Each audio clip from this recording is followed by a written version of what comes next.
आणि कोरटकरच्या जामीन अर्जावरील सुनावणीला आता सुरुवात झालेली आहे। कोल्हापूर सत्र न्यायालयामध्ये सुनावणीला सुरुवात झाली आहे। प्रशांत कोरटकरला कोर्टामध्ये व्हीसीद्वारे हजर करण्यात आलेला आहे। महत्त्वाची बातमी आपण पाहताय।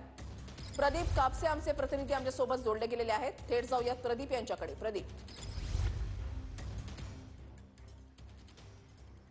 अगदी बरोबर आहे। खरं तर प्रशांत कोरटकरच्या जामीन अर्जावरती अगदी काही क्षणामध्ये सुनावणी जी आहे ती सुरू होते।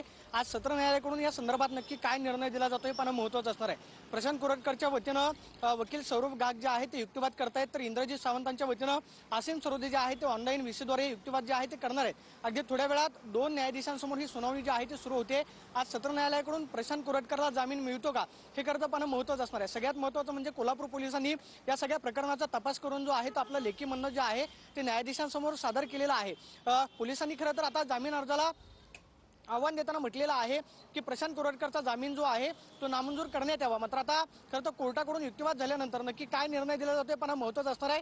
सध्या प्रशांत कोरटकर जो आहे तो कळंब न्यायालयामधून ऑनलाईन व्हीसीद्वारे जे आहे ते प्रशांत कोरटकरला हजर करण्यात आलेला आहे। गेल्या आपल्याला माहिती आहे की गेल्या सुनावणीवेळी प्रशांत कोरटकरवरती 2 वेळा हल्ला करण्याचा प्रयत्न जो आहे तो करण्यात आलेला होता। त्यामुळे त्यांच्या वकिलांकडून न्यायाधीशांसमोर मागणी करण्यात आलेली होती, ते म्हणजे ऑनलाईन पद्धतीनं व्हीसीद्वारे आरोपीला जे आहे ते हजर राहण्याची परवानगी द्यावी। त्या पद्धतीनं प्रशांत कोरटकर जो आहे तो ऑनलाईन पद्धतीनं हजर झालेला आहे। अगदी काही क्षणामध्ये या सुनावणीला सुरुवात होईल। आरोपीच्या वतीनं वकील सौरभ गाग युक्तिवाद करतील, सरकारी वकील त्याचबरोबर इंद्रजित सावंतांचे वकील आसिम सरोदे हे युक्तिवाद करता येईल। त्यानंतर कोर्टाकडून नक्की काय निर्णय दिला जातोय पण महत्त्वाचं असणार आहे।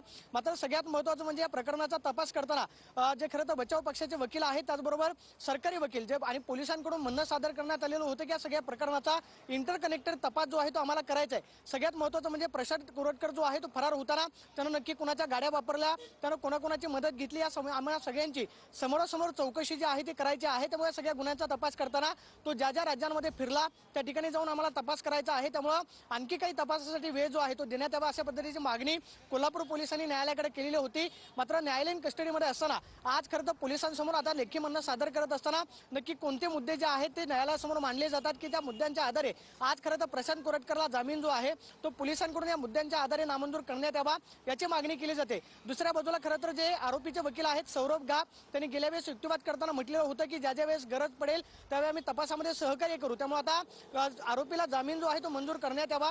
दुसऱ्या बाजूला इंद्रजित सावंतांना जी धमकी दिलेली होती त्यामुळे आसिम सरोदेंनी सुद्धा युक्तिवाद करताना म्हटलेलं होतं की या सगळ्या प्रकरणाचा तपास करताना पोलिसांना आणखी काही वेळ हवा आहे, त्यामुळे जामीन जो आहे तो मंजूर करण्यात येऊ नये। अगदी काही क्षणामध्ये या सुनावणीला सुरुवात होते आणि सत्र न्यायालयाकडून प्रशांत कोरटकरला आज खरं तर जामीन मिळतो का हे पाहणं महत्त्वाचं असणार आहे।